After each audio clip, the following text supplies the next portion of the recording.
to thank you for joining me on my program, The Changing Times. This episode, as usual, promises to be an exciting episode. Today, we'll be doing more of an informative session.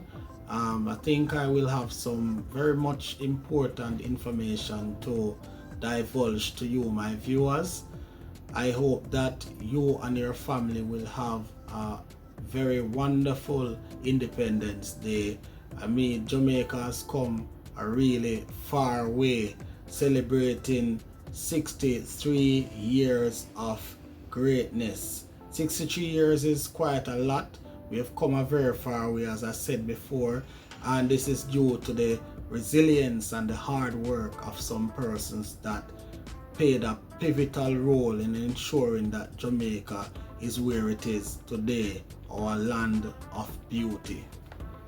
Right, today, before I get into the meat of the matter, I would like to pause to acknowledge and pay homage to the work of Dan Wehby. Dan Wehby is the former Grace Kennedy CEO and government minister who recently passed at the age of 62 after ailing for some time. Now, under Dan Wehby's stewardship at Grace Kennedy between 2011 and 2025, Grace Kennedy managed to double its revenue from 58 billion to 155 billion Jamaican dollars in 2023. Now, Mr. Wehby has always maintained a strong and effective presence in corporate Jamaica.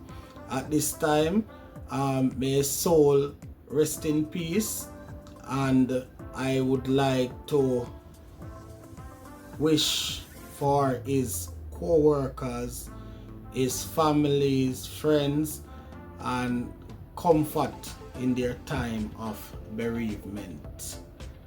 Now to the meat of the matter. Today, the interesting topic that we'll be discussing is the Jamaica Customs Agency's guide on importing charitable items. Now, the Jamaican Customs Agency is a law enforcement entity that is engaged in collecting revenue, which includes duties, fees, and penalties. They are invested in protecting Jamaica's borders and facilitating trade among Jamaica and other countries. Now, these functions are vital in the country's economic growth and security. The Jamaica Customs Agency, with other government agencies, collaborate to enforce over 125 provisions of law demonstrating its role in national security and public safety. Now, the agency aims to be customer focused, accountable, professional, and transparent in all its operations. Now, today, as I said before, we'll be taking a look at their guide to the importation of charitable items. Stay tuned, and I will try to be as clear as possible to ensure that you, my viewers, are affair with the information contained in their pamphlet.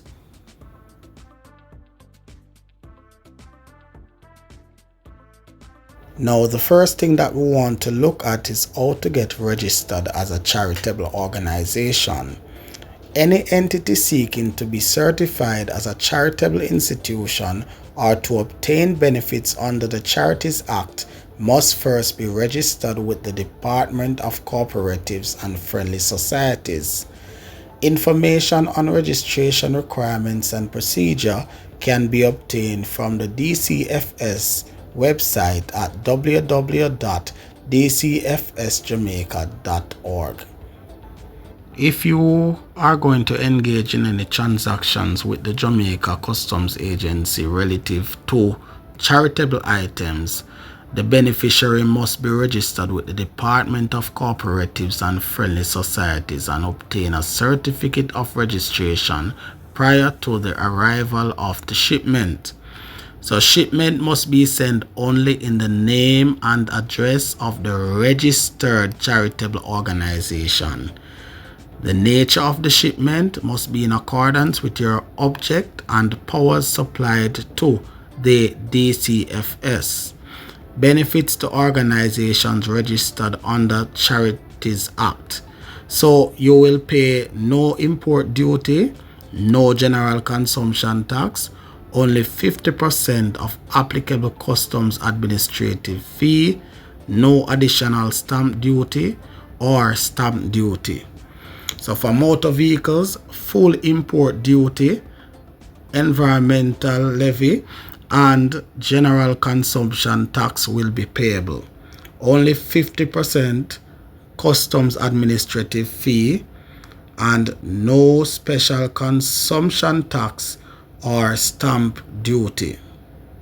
Now, how do we proceed when clearing charitable items? When clearing shipments for charitable organizations, the representative should proceed to the port of clearance with the following documents: copy of the certificate of registration, signed special declaration, a bill of lading or airway bill, packing list, invoice, tax compliance certificate, import permit or license if applicable, a valid identification. Any other document deemed necessary and applicable to the shipment. Any shipment with a cost, insurance, and freight value that is above $5,000 must be cleared by a licensed custom broker. Where clearance is being undertaken by an individual other than an officer of the organization, a letter of authorization should be presented. The letter must be done on the organization's letterhead and signed by a director of that organization. The top of the page gives an idea of what the special declaration that we previously discussed looks like. As it relates to donations for schools must be sent through the National Education Trust. Information on items being donated are to be submitted to the National Education Trust by email. As you see, the goods must be consigned to the National Education Trust and the name of the recipient institution. So for further information, you can contact the National Education Trust at the numbers that you're seeing and the mentioned email address. Important to note, approved charitable organizations should note that both the Jamaica Customs Agency and the Tax Administration of Jamaica will execute post audits from time to time, where it has been determined that an approved charitable organization which has benefited from tax relief is operating contrary to the provisions of the tax laws, the appropriate remedies and penalties will apply. Thank you guys very much. It has been a truly remarkable program. The information presented tonight was courtesy of the Jamaica Customs Agency. You can visit them at their head office situated at Myers Wharf, Newport East, Kingston 15. Contact them at 922-5140-28 or 618-0361. Their corporate office is located at 2-4 King Street, Kingston. You can contact them at 948-5151. You can visit their website at www.jacustoms.gov.jm. You can email them at public.relations@jca.gov.jm. Have a safe day, and I hope you all have a wonderful Independence Day. Thank you again, and continue following my page.